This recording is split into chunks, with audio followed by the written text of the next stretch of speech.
بسم الله الرحمن الرحيم حرمت عليكم الميتة والدم ولحم الخنزير وما أهل لغير الله به والمنخنقة والموقولة والمتردية والنطيحة وما أكل السبع إلا ما ذكيتم وما ذبح على النصب وأن تستقسموا بالأزلام ذلكم فسق صدق الله مولانا العظيم.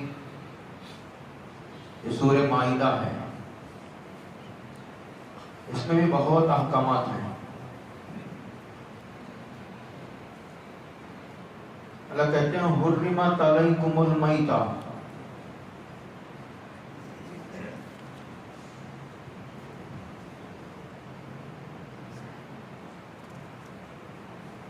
حالت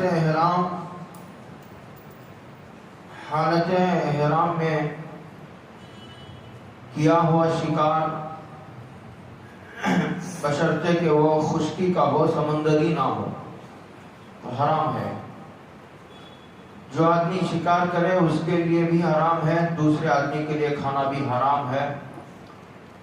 مردار کے حکم میں ہے، یہ پیچھے حکم آیا تھا، یہ مسئلہ آیا تھا پیچھے. اسی کی مناسبت سے کچھ اور مسائل بیان کرتے ہیں اور کہتے ہیں حرمت علیکم المیتہ، کہ تمہارے اوپر میتہ کو حرام کیا گیا ہے. میتہ یعنی مردار، جانور اپنی طبیعی موت مر جائے. جیسے آدمی مرتا ہے، اپنا وقت آنے پر آدمی مر جاتا ہے، اس کو طبیعی موت کہتے ہیں. وہ جانور جسے ذبح نہ کیا گیا ہو، اپنے وقت پر مر گیا، تو اس کا کھانا حرام ہے، وہ مردار ہے. والدم، اور جس کا کھانا حرام ہے اس کی خرید و فروخت بھی حرام ہے. یعنی ایسے جانور کو کوئی آدمی بیچ نہیں سکتا اور نہ کوئی آدمی خرید سکتا. جیسے شراب ہے، شراب کا پینا حرام ہے، اسی طرح اس کی خرید و فروخت بھی حرام ہے. جیسے بت ہیں، بت کی خرید و فروخت حرام ہے، جس طرح اس کی پوجا حرام ہے، خرید و فروخت بھی حرام ہے. والدم، خون کو پینا یا اگر گھٹ ہو جائے تو کھانا حرام ہے، اور اس کی خرید و فروخت بھی حرام ہے. بعض مسلمان غیر مسلم اسے لے لیتے ہیں، کھاتے ہیں، وہ گھٹ ہو جانے کے بعد وہ کلیجی کے مانند ہو جاتا ہے. کلیجی اور جگر بھی تو خون ہی ہیں، لیکن سرکار نے اسے حلال قرار دیا ہے، وہ بھی جمع ہوا خون ہے. اسی لیے حدیث میں باقاعدہ ان دو کو الگ سے ذکر کیا گیا ہے. الکبد والطحال، کلیجی خون ہی ہے، وہ جمع ہوا خون. اور اسی طرح جگر ہے. والدم، خون. قرآن مجید نے ایک دوسری جگہ آگے آ رہا ہے، وہاں دم کے ساتھ مسفوحات کی قید لگائی ہے. قرآن کریم کی بعض آیتیں دوسری آیتوں کی تفسیر کرتی ہے، اسی لیے تفسیر کرنے والے کو قرآن کریم کے ہر جملے پر نظر ہونی چاہیے، ورنہ اسے تفسیر کرنے کا حق نہیں ہے. بڑا نازک منصب ہے، ترجمہ دیکھ کر تفسیر نہیں کی جا سکتی. والدم، قرآن مجید نے ایک جگہ کا دمن مسفوحا، بہتا ہوا خون. ہم نے جانور کو ذبح کیا، ذبح کرتے وقت رگوں سے نکل کر جو خون آتا ہے وہ بہتا ہوا خون ہے، اس کا کھانا حرام ہے. اگر وہ کپڑوں پر لگ جائے تو اس کے ساتھ نماز پڑھنا حرام ہے. اور یہ خون ہوتا ہے گوشت پر لگا ہوا، وہ حرام نہیں ہے. ذبح ہو گیا جانور اور اس کی چمڑی اتار لی گئی پھر اس کے بعد گوشت ہے، گوشت پر بھی کچھ خون لگا رہتا ہے، وہ خون حرام نہیں ہے. اگر دھوئے بغیر اس خون کے ساتھ کوئی پکا کر گوشت کھا لے تو جائز ہے، نہیں کھانا چاہیے ایسا، وہ نظافت کے خلاف ہے، پاک ہے، لیکن ستھرائی کے خلاف ہے وہ، لیکن ناپاک نہیں ہے وہ. گوشت پر لگا ہوا خون اگر کپڑے کو لگ جائے تو اس کے ساتھ آدمی نماز بھی پڑھ سکتا ہے. قربانی کو میں لوگ بہت پوچھتے ہیں یہ مسئلہ. تو رگوں سے نکل کر جو بہتا ہوا خون نکلتا ہے اس کی خرید و فروخت بھی حرام ہے، اس کا کھانا بھی حرام ہے، کپڑوں پہ لگ جائے تو نماز بھی حرام ہے، اس کی مقدار بھی ہے. وَلَحْمُ الْخِنْزِيرِ، اور خنزیر کا گوشت حرام ہے، نہیں کھا سکتے، اسے کھا بھی نہیں سکتے، خرید و فروخت بھی جائز نہیں ہے. اس سے بظاہر شبہ ہوتا ہے کہ خنزیر کا گوشت ہی حرام ہے، صرف باقی چیزوں سے آدمی استفادہ کر سکتا ہے، اس کی چربی استعمال کر سکتا ہے، یا نہیں تو اس کی چمڑی استعمال کی جا سکتی ہے، کسی کام میں لائی جا سکتی ہے، نہیں، اس کا سارا وجود ہی حرام ہے. وَلَحْمُ الْخِنْزِيرِ، لیکن چونکہ جانور میں گوشت ہی اصل فائدے کی چیز ہوتی ہے، باقی سب چیزیں تو ضمنی ہوتے ہیں، گوشت ہی اصل ہوتا ہے، اس لیے ایک اہم جز کا ذکر کر دیا گیا، اس کو کہتے ہیں عربی میں اعظم المنافع. علماء سمجھتے ہیں کہ چیز سے جو اصل مقصود ہوتا ہے اس کا ذکر کرتے ہیں.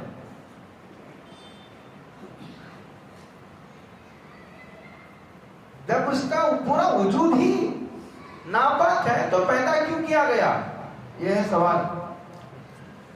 آج میں ساری چیزیں کھانے کے لیے ہی تو پیدا نہیں کی گئی.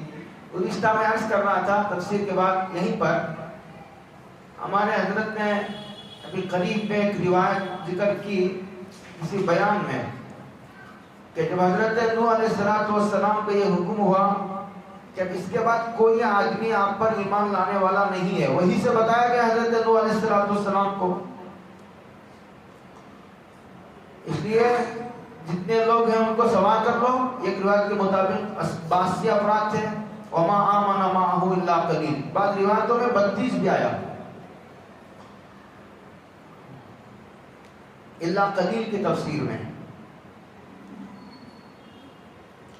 اور پھر جانوروں کے بارے میں یہ حکم ہوا، ایک جانور کے 2 جوڑے، یعنی اگر گائے ہے گائے بھی بیل بھی، بکری ہے تو بکری بھی بکرا بھی، اس طرح جوڑے جوڑے سوار کر لو. اور کر دیا گیا.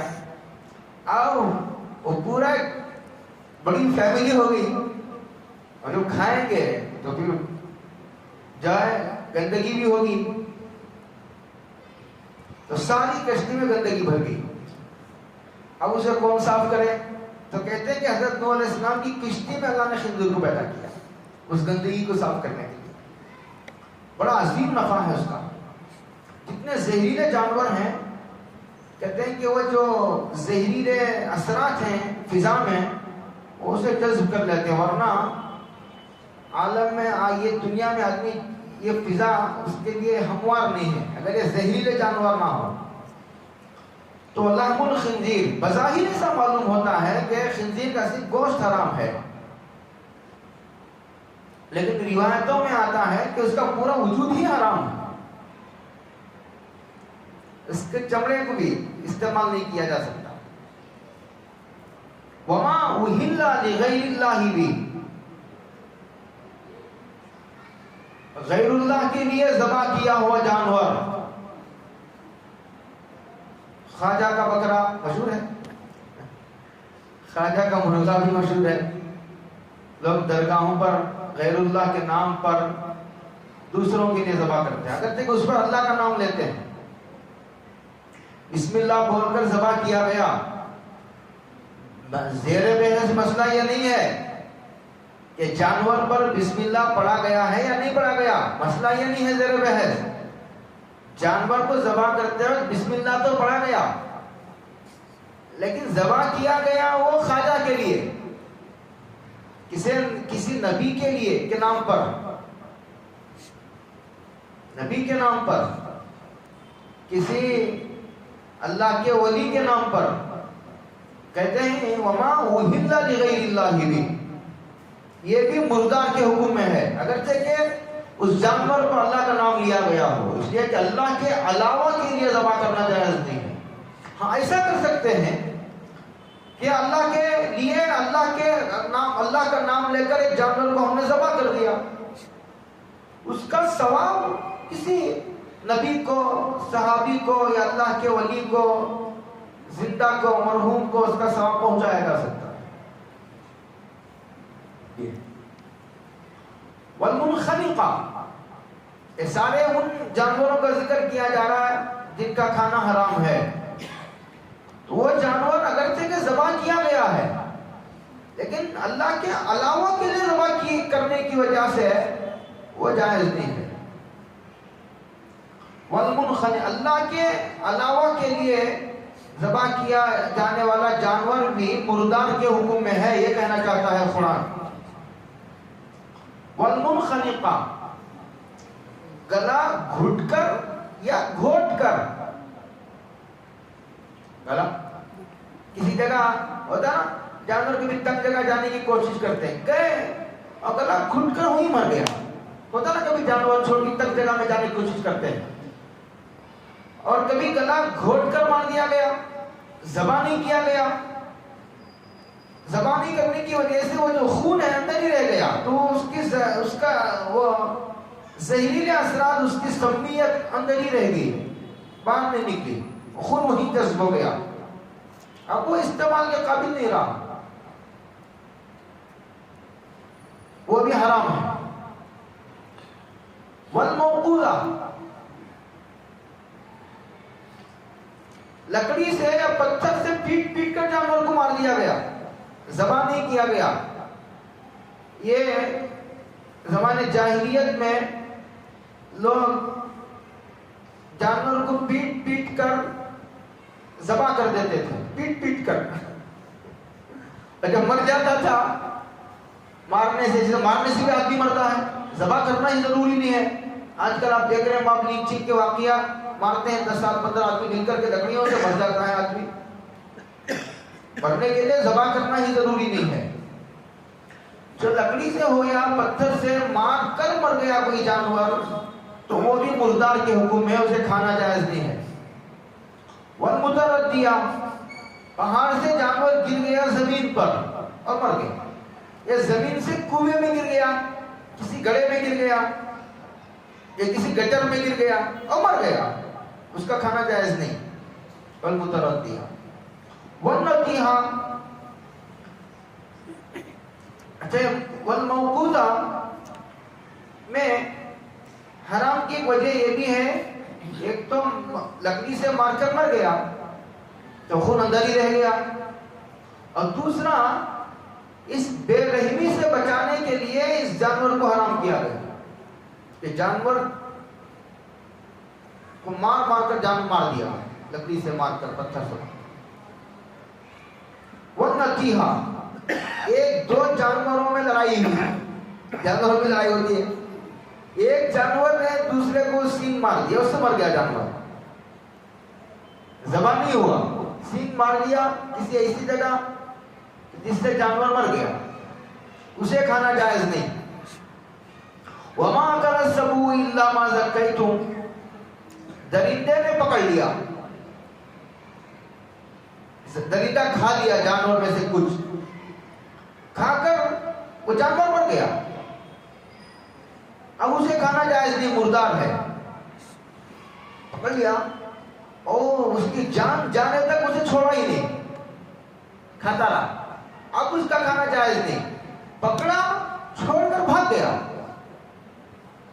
پکڑ کر تھوڑا کھانے کے بعد بھی وہ جانور زندہ رہا، اتنی دیر زندہ رہا کہ ایک آدمی نے اسے ذبح کر دیا، اب جائز ہے. الا ما ذکیتم. وما ذبح علی النصب، اور بعض لوگ استھانوں پر، آستانوں پر جانوروں کو لے جا کر کے چھوڑتے ہیں. گھر کی تعظیم کے، اب تو یہ تھا کہ ایک کسی شخصیت کی تعظیم پر جانور ذبح کیا گیا تھا. اب جیسے کعبے کی تعظیم ہوتی ہے، کعبے کے پاس جا کر کے حدود حرم میں جانور ذبح ہوتے ہیں، اس طرح کعبے کے علاوہ کسی جگہ کی عظمت کے عنوان پر جانور کو ذبح کیا گیا، وہ بھی مردار کے حکم میں. جیسے مٹوں میں پر چھوڑ دیتے ہیں لوگ اور اسے پھر ذبح کر کے کھا لیتے ہیں. اب اس صورت میں چونکہ اوپر مسجد حرام کا کعبے کا ذکر آیا تھا، تو پھر کعبے کے علاوہ کی جگہ کی ایسی عظمت جیسے کعبے کی کہ اس کے نام پر جانور ذبح کیا جا رہا ہے، جگہ کی عظمت کے عنوان پر یہ جائز نہیں. وَأَن تَسْتَقْسِمُوا بِالْأَزْلَامِ، اور تم قسمتیں معلوم کرو ازلام کے ذریعے. تستقسموا قسمت سے ہے. اس کی دو تفسیریں ہیں. ایک تفسیر اس کی یہ ہے، کعبے کے پاس ایک تھیلا رکھا رہتا تھا، اس میں تیر تھے اور کسی پر لکھا ہوا تھا امرنی ربی، کسی پر لکھا ہوا تھا نہانی ربی. جب کسی کام میں ان کو تردد ہو جاتا تھا کہ یہ کرنا چاہیے یا نہیں کرنا چاہیے، تو وہاں کعبے کے پاس مجاور ہوتا تھا. زمانے جاہلیت میں جاتے تو ٹھیلا ہلا کر تیر نکالتا.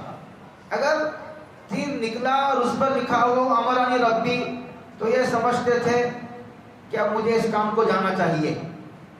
ٹھیلا ہلا کر تیر نکالا، اگر اس کو ایسا تیر نکل آیا جس پر لکھا ہوا تھا نہانی ربی، میرے رب نے مجھے منع کیا ہے، تو پھر نہیں جاتے تھے. اگر ایسا تیر نکل آیا جس پر کچھ لکھا ہوا نہیں تھا، تو پھر دوبارہ جائے قسمت معلوم کی جاتی تھی. یہ اوہام پرستی تھی. اسلام نے اس کے برخلاف اللہ سے خیر طلب کرنے کا طریقہ بتایا. اللہ سے خیر طلب کرنا یہ آدمی کی سعادت مندی ہے. کسی بھی ایسے معاملے میں جس میں آدمی کو تردد ہو، اس میں اللہ سے خیر طلب نہ کرنا یہ آدمی کی بدبختی کی علامت بتائی گئی ہے روایت میں. اللہ سے بڑا علم کس کا ہے؟ ہر قدم پر معاملہ چھوٹا ہو یا بڑا، دین کا ہو یا دنیا کا، آدمی کو اللہ کی رہبری کی ضرورت ہے. انسان محتاج ہے. جیسے میں ہمیشہ کہا کرتا ہوں، انسان کا علم اتنا چھوٹا ہے، اگر کوئی مجھے پوچھے کتنا چھوٹا ہے، اتنا چھوٹا ہے کہ بتانے کے لیے دنیا میں اتنی کوئی چھوٹی چیز ہی نہیں ہے، اتنا چھوٹا. تو اللہ سے خیر طلب کرنے کا وہ محتاجوں سے ضرورت ہے خیر طلب کرنے کی. اسی لیے ہمیشہ آدمی کو خاص طور سے اہم معاملات میں انفرادی ہو یا اجتماعی خیر طلب کرنا چاہیے. اس کے باقاعدہ دعائیں آئی ہے کہ، اور اس کا اعلیٰ طریقہ یہ ہے کہ آدمی اچھی طرح وضو کرے، 2 رکعت نفل نماز پڑھے نماز استخارہ کے نام سے، اور اس کے بعد باقاعدہ دعا یہ ہے استخارے کی خاص دعا مانگے. اس میں اللہ کے علم کا، قدرت کا حوالہ دیا گیا، اللہ کی عظمتوں کا حوالہ دیا گیا ہے، ابھی خیر طلب کی گئی ہے. اس کے وہ دن میں بھی ہو سکتا ہے، رات میں بھی ہو سکتا ہے استخارہ، ایک بار بھی ہو سکتا ہے، 7 دن بھی ہو سکتا ہے، مہینے تک بھی ہو سکتا ہے. جب تدوین حدیث کا مرحلہ پیش آیا تو فاروق اعظم رضی اللہ تعالیٰ عنہ نے 1 مہینے تک استخارہ فرمایا. یہ وہ کام ہے جسے نبی نے نہیں کیا، اور ضرورت ہے امت کو کہیں یہ بدعت نہ ہو جائے.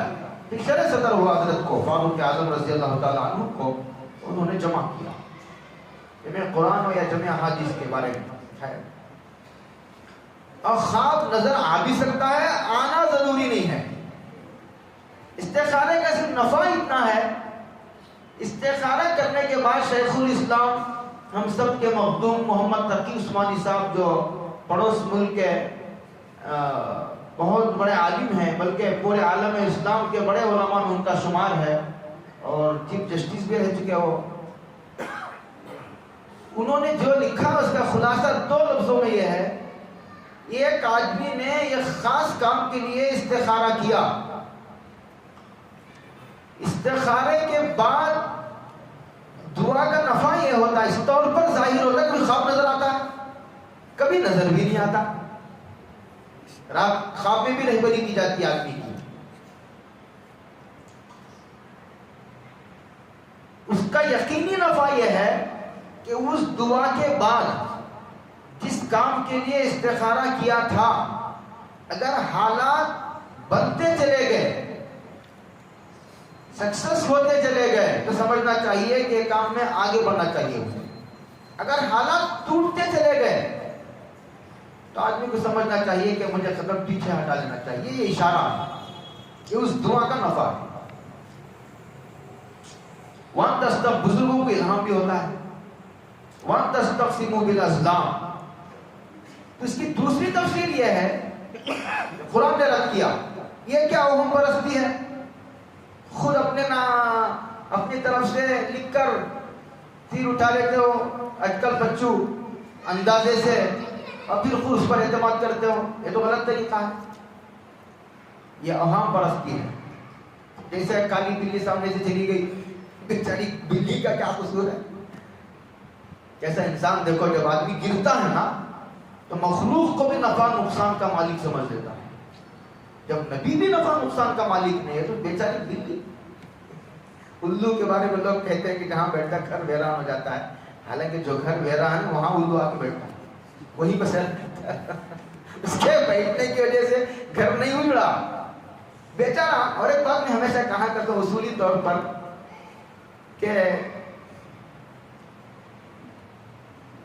گناہ بیچارہ الو کیا کرے گا گناہ، اسے کیا معلوم ہے گناہ کیا ہوتا ہے، وہ مکلف ہی نہیں ہے، مخلوق، انسان اور جنات مکلف مخلوق ہے۔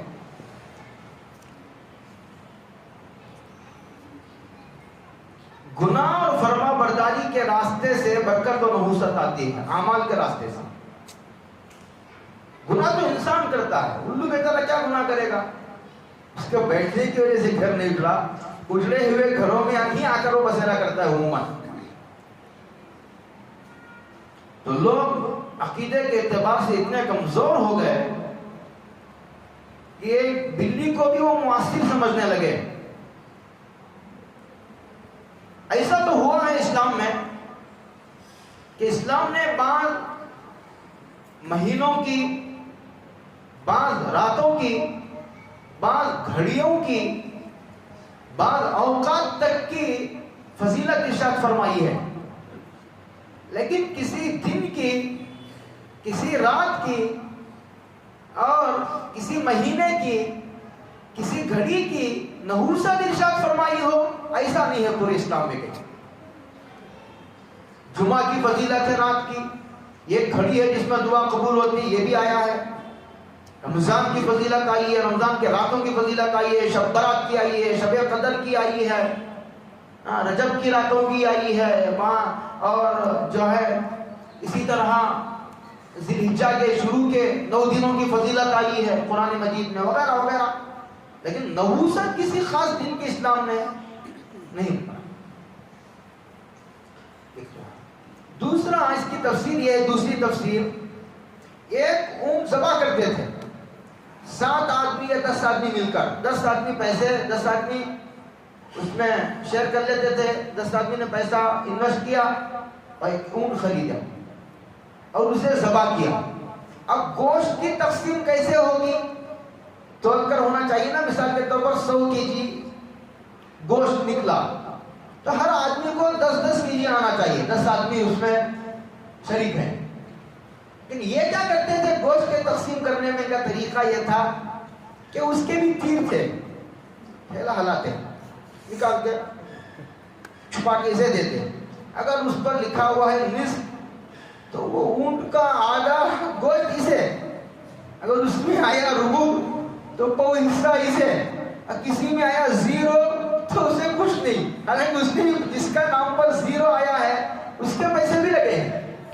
تو اس کو اسلام نے منع کیا اس لیے کہ یہ اسی کو جوا کہتے ہیں، جس کا نفع، جو معاملہ نفع نقصان کے درمیان دائر ہو، جیسے چٹی میں ہوتا ہے. یہ ایک حرام جوئے کی وجہ سے، یہ ایک حرام عقیدے کی خرابی کی وجہ سے. عقیدے کی خرابی بھی چونکہ نظر نہیں آتی، وہم، شرک، اس کی برائی اور نحوست کو سمجھنے کے لیے تو انبیاء کی عقل چاہیے. اسی لیے بہت قرآن کریم اس معنوی گندگیوں کو کھول کر بیان کرتا ہے. کہا مردار کی برائی تو تمہیں سمجھ میں آ جاتی ہے کہ یہ مردار ہے، اسے نہیں کھانا چاہیے. کہتا ہے ان چیزوں کو مردار جانوروں کے ساتھ ملا کر ذکر کرنے کی وجہ یہ ہے کہ اس کی گندگی کو تمہیں نظر نہیں آتی، یہ عقیدے کی گندگی ہے. لیکن مردار کی گندگی سے بھی سخت ہے، عقیدے کی گندگی ہے، عقیدے کی گندگی. ذالکم فسق، یہ گناہ ہے کبیرہ. جب قرآن فسق، قرآن کہتا ہے فسق تو گناہ کبیرہ ہوتا ہے. الیوم یئس الذین کفروا من دینکم فلا تخشوهم واخشون. آج کافر لوگ تمہاری دین کو ترقی سے روکنے سے مایوس ہو. بہت انہوں نے زور لگایا، بہت زور لگایا. پہلے تو انہوں نے جو ہے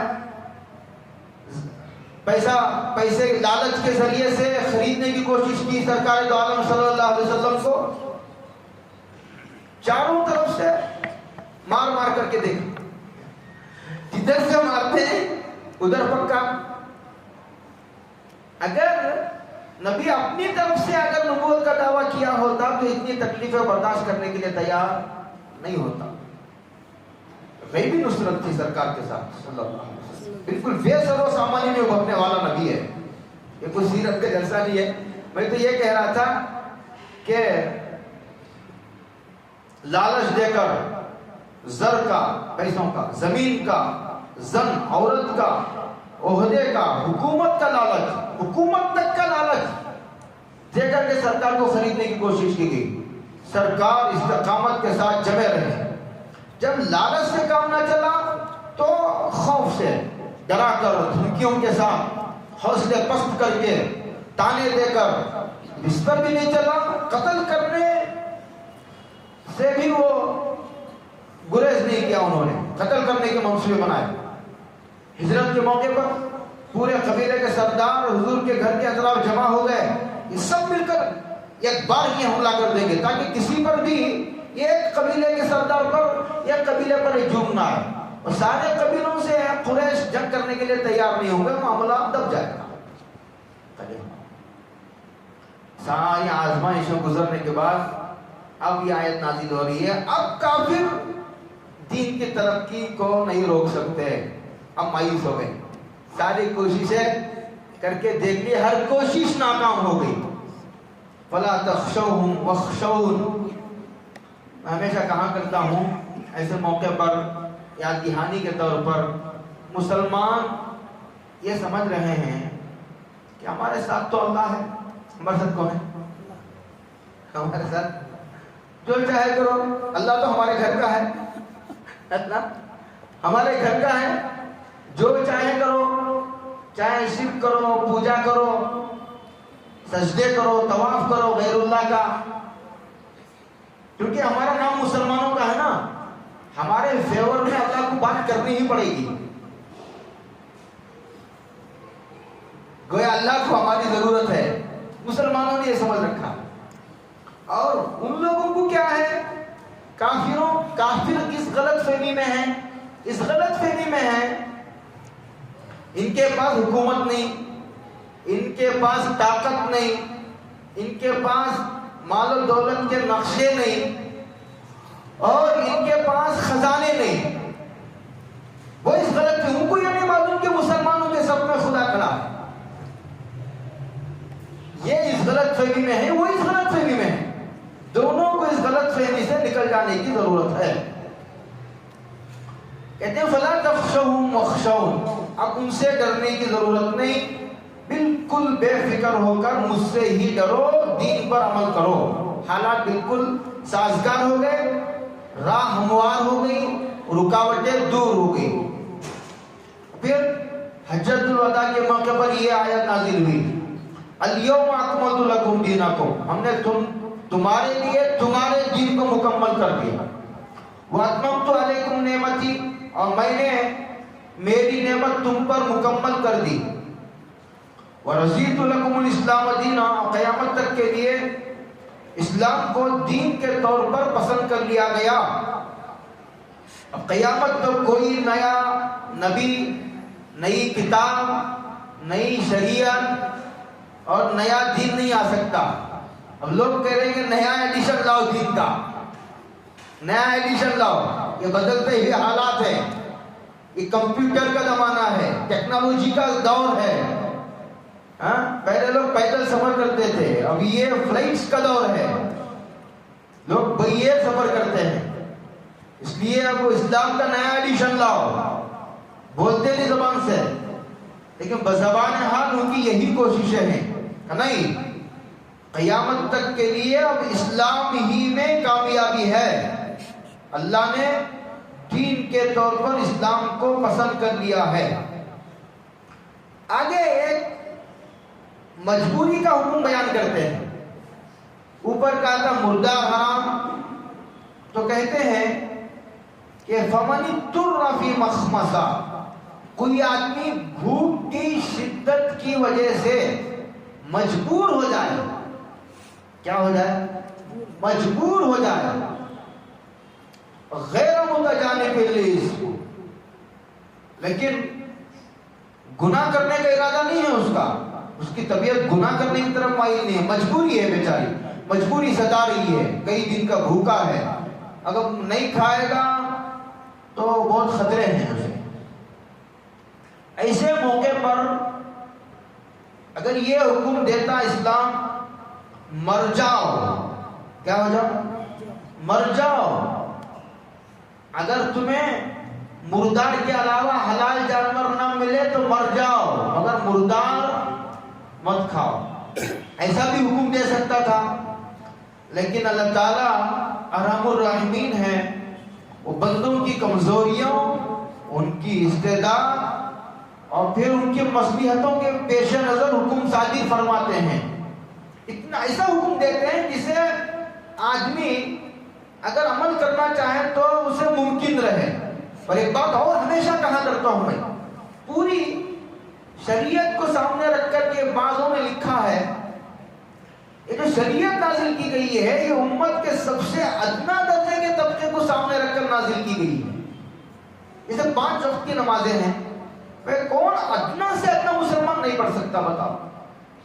ورنہ تو جو اہل اللہ ہیں ساری رات پڑھ کر بھی ان کی طبیعت نہیں بھرتی، ان کا دل نہیں بھرتا، جی نہیں بھرتا، ساری رات نماز پڑھ کر بھی وہ ان کو شکایت رہتی ہے کہ اللہ تیری رات چھوٹی ہو گئی، ہماری 2 رکعت میں تیری رات ہی ختم ہو گئی، کتنی چھوٹی رات بنایا ہے۔ یہ امت کا اعلیٰ درجے کا طبقہ ہے، ان کو سامنے رکھ کر شریعت نہیں بنائی گئی، امت کے گھٹیا درجے کے لوگوں کو سامنے رکھ کر شریعت بنائی گئی ہے، تاکہ امت کے چھوٹے لوگ بھی اگر عمل کرنا چاہیں تو ان کے لیے راستہ کھلا رہے۔ تو کہتے ہیں کہ یہ رخصت ہے، ٹھیک ہے، ایسی مجبوری ہے، بھوک کی شدت کی وجہ سے مجبور ہو گئے ہو تو ضرورت پر، بولو ضرورت پر، بقدر ضرورت، ضرورت کہتے ہیں جس کے بغیر کام نہیں چلتا، جس کے بغیر کام، ہمارے جزائر خیر ہے شیخ الاسلام محمد تقی عثمانی صاحب دامت برکاتہم العالیہ کو حیدرآباد کے فقہی سیمینار کے تمہیدی خطاب میں انہوں نے فرمایا تھا کہ یہ مغرب کی ضرورت سے چوکنا رہو، غیر ضرورت کو ضرورت کا عنوان دے کر کے زندگی میں داخل کر دیتے ہیں۔ عجیب بات فرمائی تھی، جس کے بغیر کام نہ چلے اسے شریعت کہتی ہے ضرورت، ضرورت پر بقدر ضرورت مردار کو بھی آدمی کھا سکتا ہے۔ فإن اللہ بلا، لیکن وہ حرام ہے. لیکن حرام ہونے کے باوجود مجبور ہونے سے وہ مردار حلال نہیں ہو جاتا. حرام ہی کو کھانے کا حکم ہے. کھانے کا کسی حکم ہے؟ حرام ہی کو کھانے کا حکم ہے مجبوری کی وجہ سے. اور یہ حکم غذا میں بھی ہے، یہی حکم دوا میں بھی ہے. جیسے بعض مرتبہ بعض بیماریوں کی دوا نہیں ملتی، اگر یہ طے ہو جائے، یہ طے آپ ڈاکٹروں سے معلوم کرو، مسلمان سرجن سے، اس کے بھی ایکسپرٹ ہوتے ہیں، ان سے معلوم کرو کہ اس بیماری کی اس کے علاوہ کوئی دوا ہے نہیں ہے دوری دنیا میں. اگر ڈاکٹر ماہر مسلمان یہ کہے کہ اس بیماری کی اس حرام دوائی کے علاوہ پوری دنیا میں کوئی دوائی نہیں ہے، اگر یہ طے ہو جائے تو پھر ضرورت کے موقع پر حرام دوائی استعمال کر سکتا. لیکن وہ حرام حلال نہیں ہو جاتی. حرام ہی کو استعمال کرنے کا کی گنجائش اور رخصت دی گئی ہے ضرورت کی وجہ سے.